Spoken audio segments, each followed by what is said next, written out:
Bonjour, je suis Hakim La'alam et je vous propose ma chronique du dimanche 31 décembre 2023.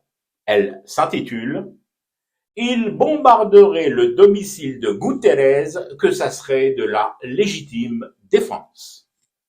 Là, il se lâche sur l'ONU. Ni une, ni deux, ni même le temps de dire trois et hop, l'armée coloniale israélienne tire sur un convoi humanitaire des Nations Unies.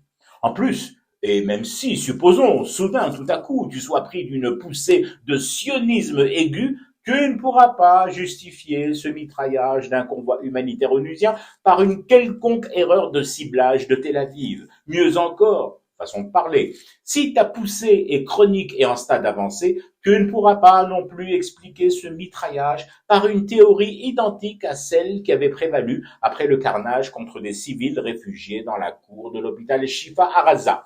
Et oui, rappelez-vous, Israël et ses médias vassaux supplétifs avaient conclu un missile fou et déréglé du djihad islamique.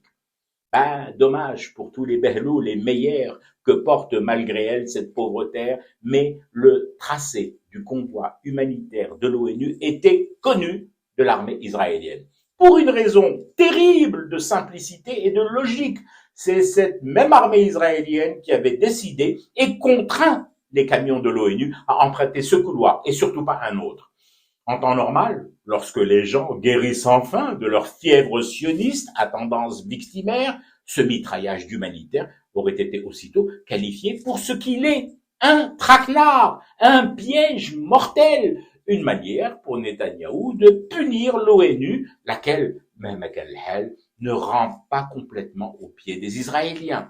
Eh ben non, on balbutie juste l'info en entrefilet, baissant d'un ton, voire de plusieurs, dans l'espoir qu'elle soit entendue par le moins de monde possible, et on passe à autre chose.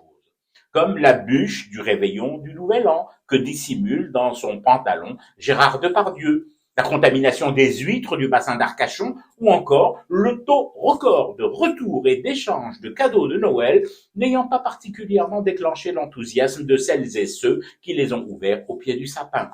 Pourtant, il y a Bogle. Il suffit juste de dire et de redire l'énormité de la chose, sans additifs, sans colorant et avec 0% matière grasse. Tel Aviv trace un itinéraire à un convoi humanitaire de l'ONU, puis le canarde. Toi, face à ça, tu es encore tenté de ne pas céder complètement à ta colère, pourtant légitime. Tu te dis, je vais essayer de garder mon calme et poser une question sereine. Israël est-elle en position de légitime défense lorsqu'elle ouvre le feu sur un convoi humanitaire de l'ONU? Israël est-elle toujours dans sa mission déclarée, affichée partout sur tous les plateaux TV, de vouloir juste éliminer le Hamas lorsqu'elle tire comme des lapins des humanitaires onusiens?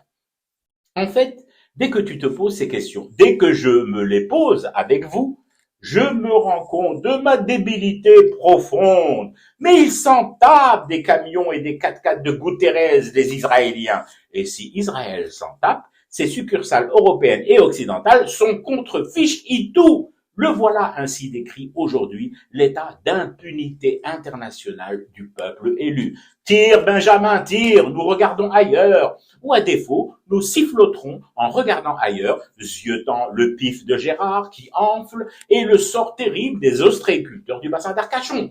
Et si nous sommes d'humeur taquine, badine et joueuse, nous pourrions aller jusqu'à faire semblant de fumer du thé pour rester zama éveillé à ce cauchemar qui continue.